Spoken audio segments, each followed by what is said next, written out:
आप सबको भली भांति ये जानकारी है कि दिवाली का त्यौहार हमारे देश में सबसे प्रसिद्ध त्यौहार है। सबसे ज़्यादा खुशी भरा, सबसे ज़्यादा मिठाई इसी त्यौहार पे बढ़ती है। गांव, घर, बस्ती, जहाँ कभी भूले से भी दिया नहीं लगाते वहाँ भी प्रकाश करते हैं उस दिन।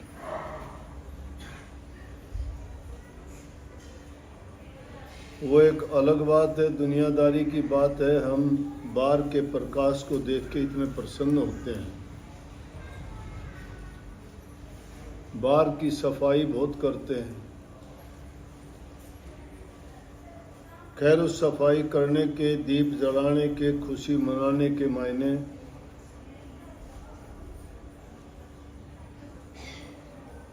इसलिए थे कि श्री रामचंद्र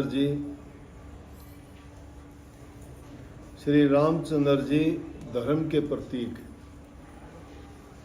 धर्म है वो ज्ञान है, वो प्रकाश है, वो खुशी है, वो आनंद है, वो शांति है। श्री रामचंद्र जी कोई एक व्यक्ति विशेष या कोई देवता ना मानिए। श्री रामचंद्र जी अगर नहीं आते तो ये काम अयोध्या नगरी में होते क्या? नहीं होते। मातम छा जाता। क्योंकि जिस दिन अयोध्या नगरी से गए थे उसी दिन अयोध्या नगरी को सुनसान कर गए। प्रजा के हितकारी थे, बड़े दयावान थे, न्यायकारी थे, सबसे दिलों पर राज करते थे। और जब 14 वर्ष का अचानक वनवास हुआ, जिसको राजगद्दी मिलनी थी, उसको जंगलों की खाक छाननी पड़ी।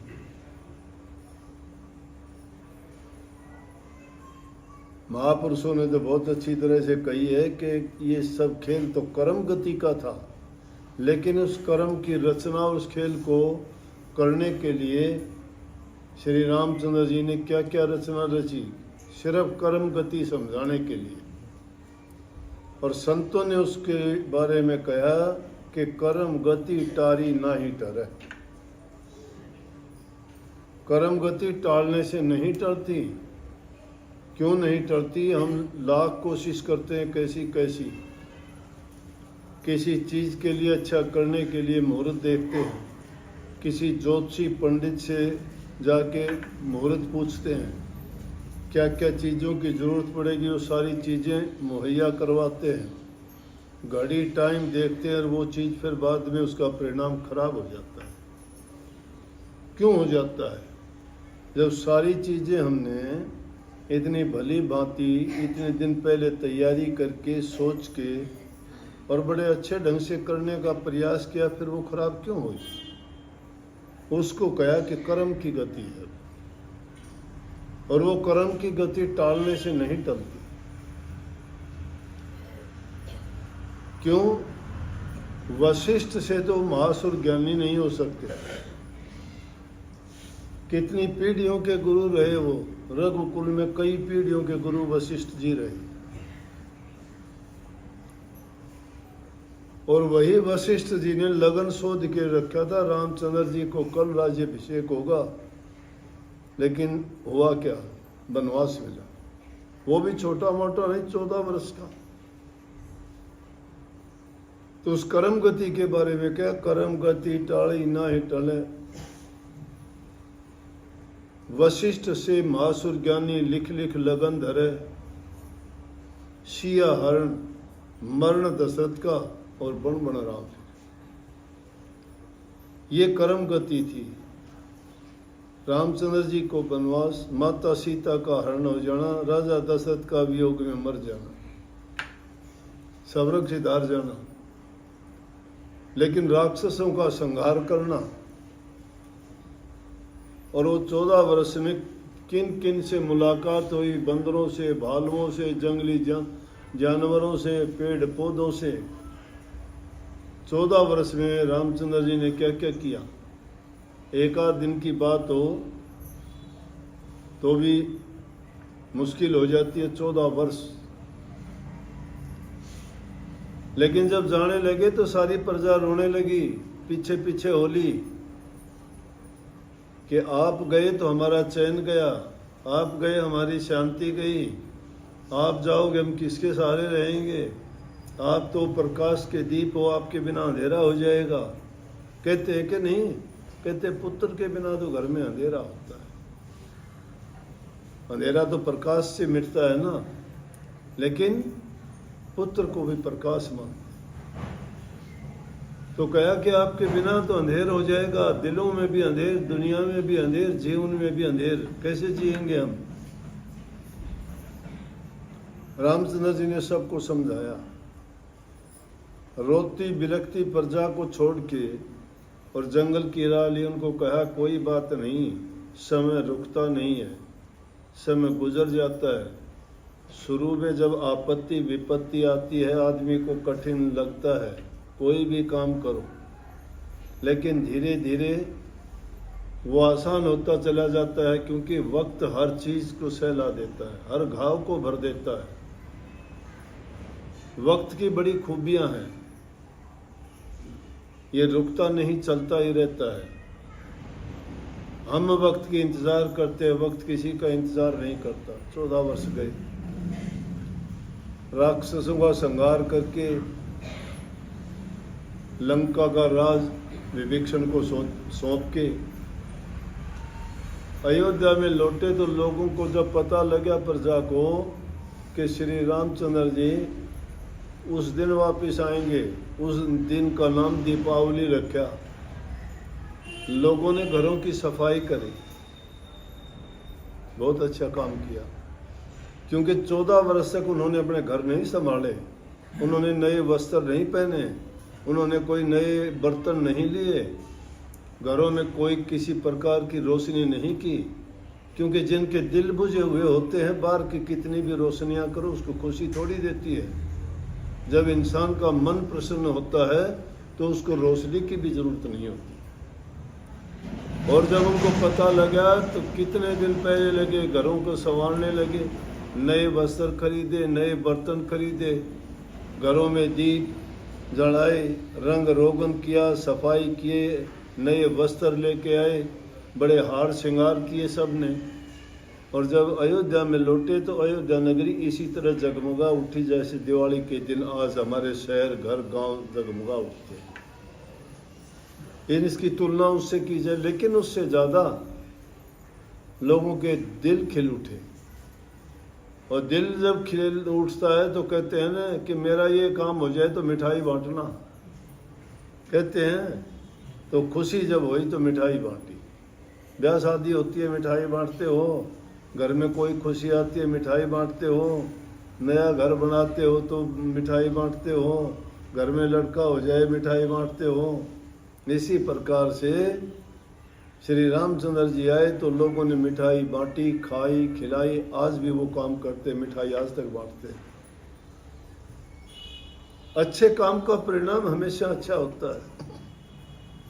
खुशी बांटने से खुशी बढ़ती चली जाती है। खुशी जितनी बांटोगे, जितने लोग आते जाएंगे उसमें खुशी बढ़ती चली जाए, कम नहीं होगी। लेकिन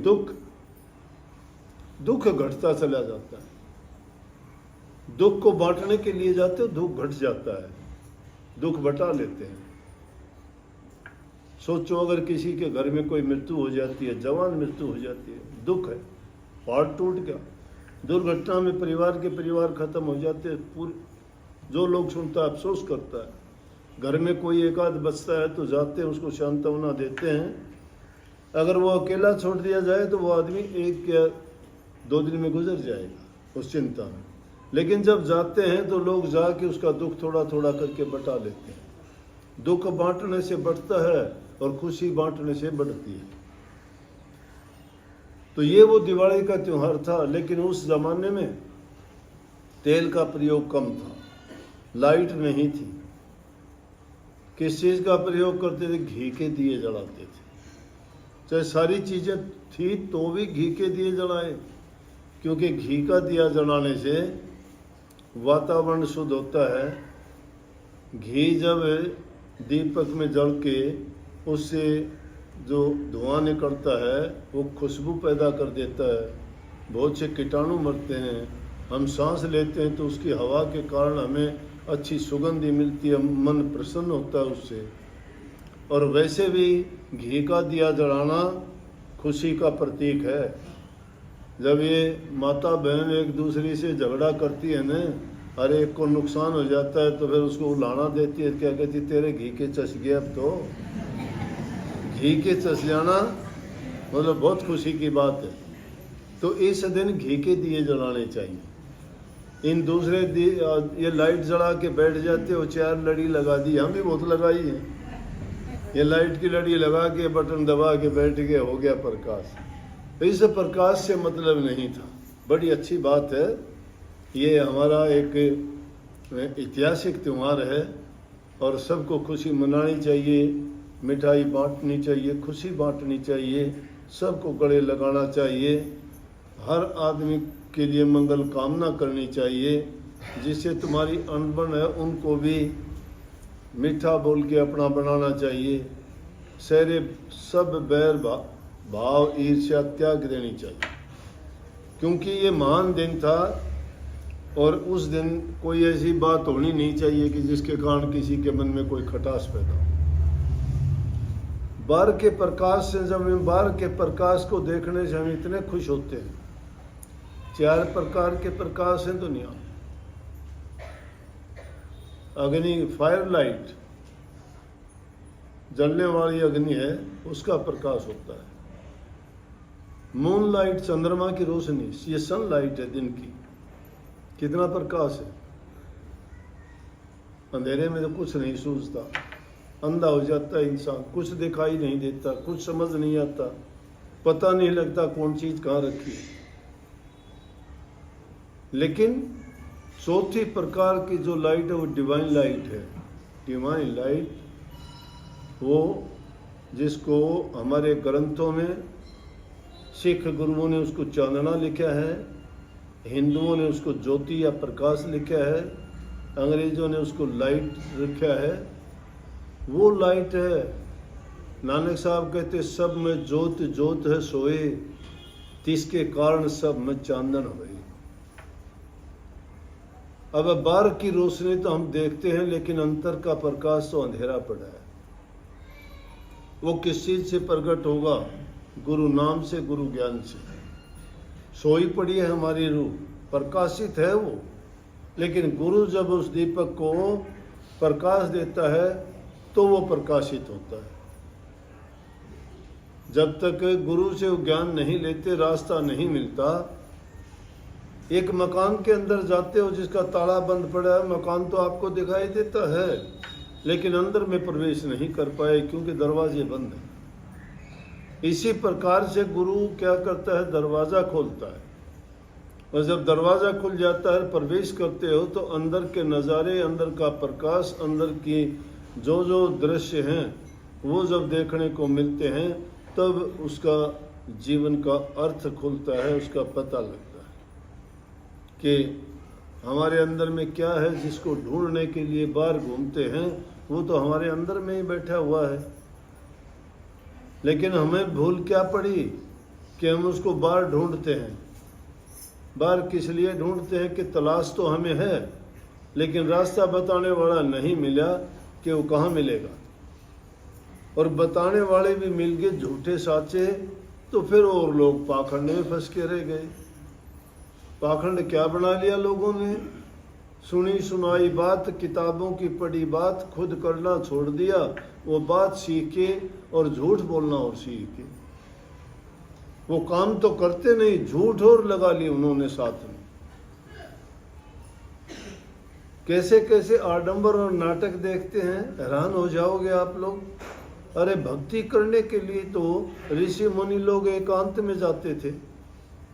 हम भी जब आपको दीक्षा देते हैं तो कहते हैं भाई दोनों टाइम का टाइम बनाओ, एकांत का और शांत वातावरण, एकांत की जगह में भजन करना, वो शांति तो आपको नहीं मिल सकती जो जंगलों में उन ऋषियों को मिलती थी, लेकिन वो जंगल घर में बना सकते हो आप। उसका तरीका क्या है कि कानों को बंद कर लोगे, बाहर की आवाज़ नहीं आएगी, आंखों को बंद कर लोगे, बाहर के दृश्य नज़र नहीं आएंगे, होठों को बंद कर लोगे तो आपके सांस का जो है धीमी गति धीरे धीरे करके जब नाक से आएगी तो उससे सूरत की चढ़ाई होने में आसानी होगी।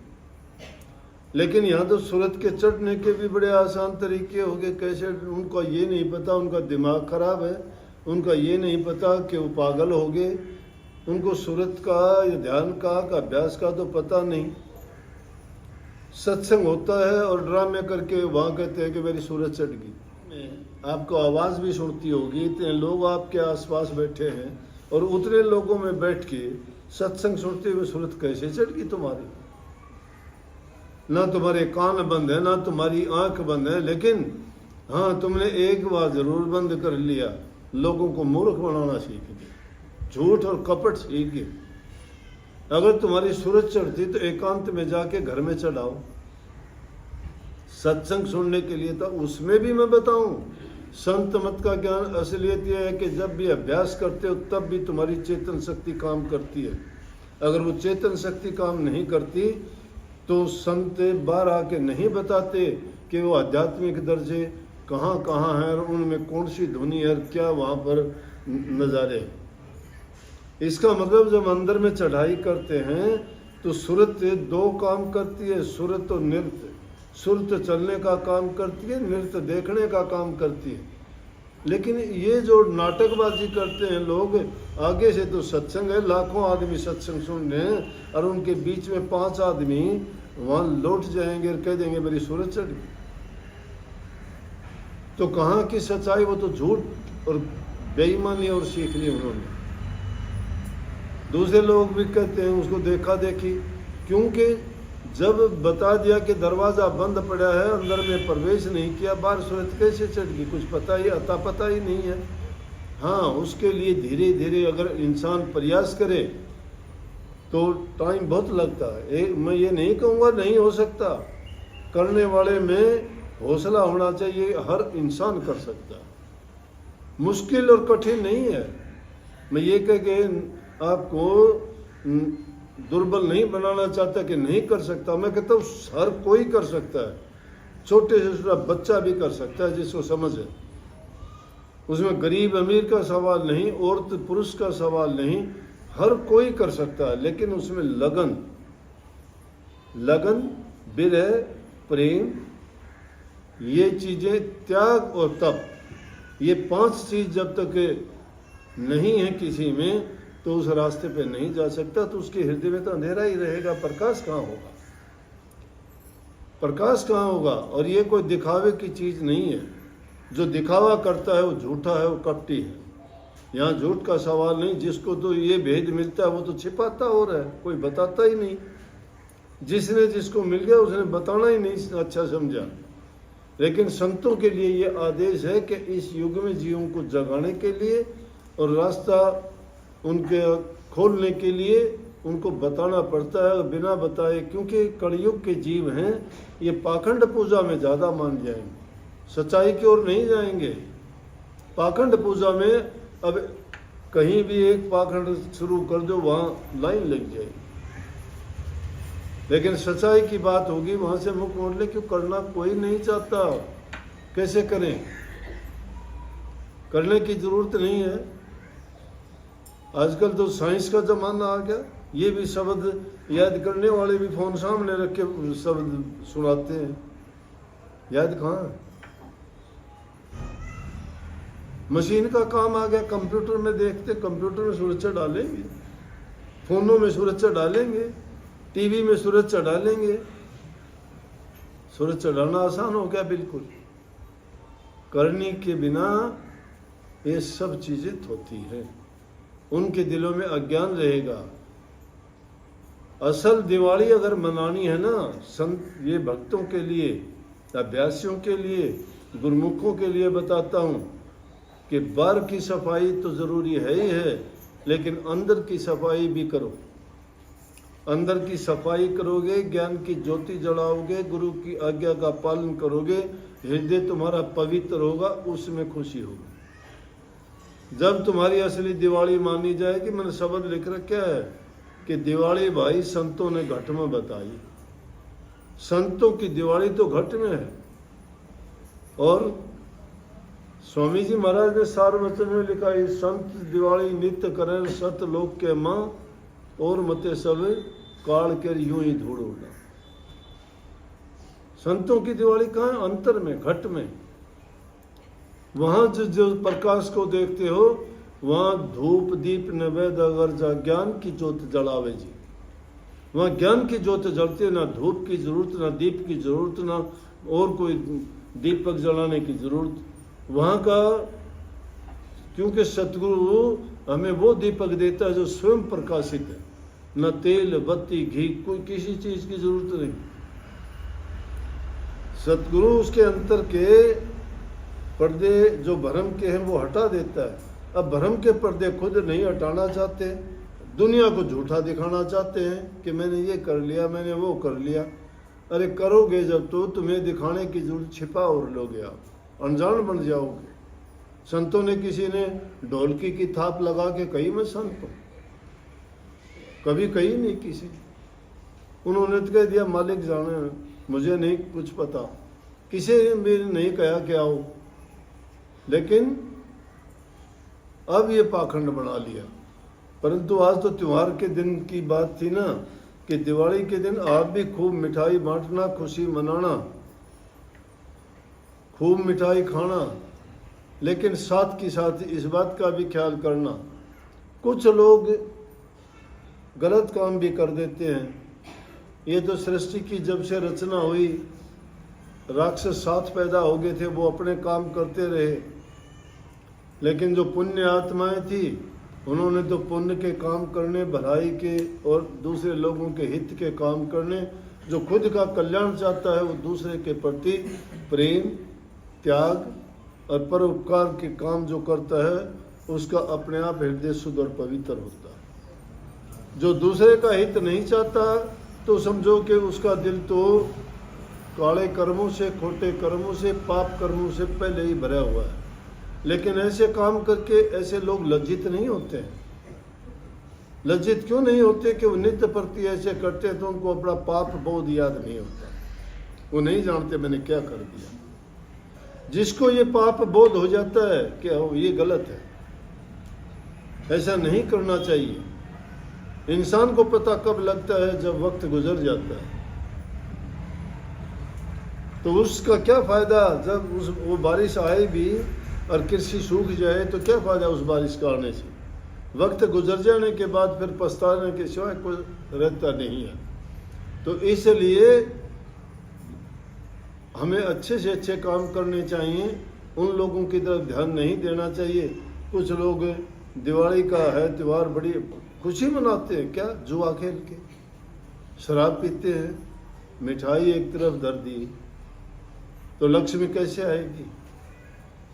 लक्ष्मी का पूजन किया करो, जिसकी पूजा करोगी वो तुम्हारे पास आएगा। तो इसलिए उनकी ओर ध्यान ना देके, बल्कि अगर हो सके तो अपनी जिंदगी में इंसान किसी इंसान को भटके हुए को एक रास्ते पर ले आए। मैं कहता हूं उसको इतना पुण्य मिलेगा कि वो शायद अपने भजन से जो काम नहीं कर सकता, वो किसी एक रूह के सुधारने से उसको उसका पुण्य मिलेगा। जो दूसरे का हित करता है, परमात्मा उसका हित अपने आप करता है, उसको करवाने की जरूरत नहीं है, क्योंकि उसके दिल में दया, और दया धर्म का मूल है। अगर धर्म के रास्ते पर चलना चाहते हो तो दया करो। दया करोगे तो दिल में प्रेम होगा, प्रेम होगा वहाँ शांति आएगी, और जब शांति आएगी तो सब भ्रांति मिट जाएंगी। तो ये भ्रांति इंसान को ही इधर उधर डिगाए फिरती है। इसलिए बहुत बहुत आपको इस त्यौहार के मंगल कामनाएं, बहुत खुशियां दे आपको। और ये दिवाली के त्यौहार पर खूब मिठाई बांटना, खाना खिलाना, खूब दीप जलाना, खूब हंसी खुशी से घी के दीप जलाना, जो घी के जलाओगे, चाहे थोड़े जला लेना लेकिन घी के, परंतु सुरक्षित जगह में। ऐसा ना कर देना कि ऊपर तो बिलंगनी पर छोड़िए टांग रखे और नीचे दीवा चार्ज बैठो, फिर तो सारी रात चसेगा। गलती के कारण सावधानी जरूरी है, हर चीज में सावधानी रखना, नहीं तो नुकसान उठाना पड़ सकता है। लापरवाही नहीं, खुशी खुशी में लापरवाही बहुत होती है, इसलिए लापरवाही ना करना भाई। तो एक बार फिर बहुत बहुत आपको आशीर्वाद।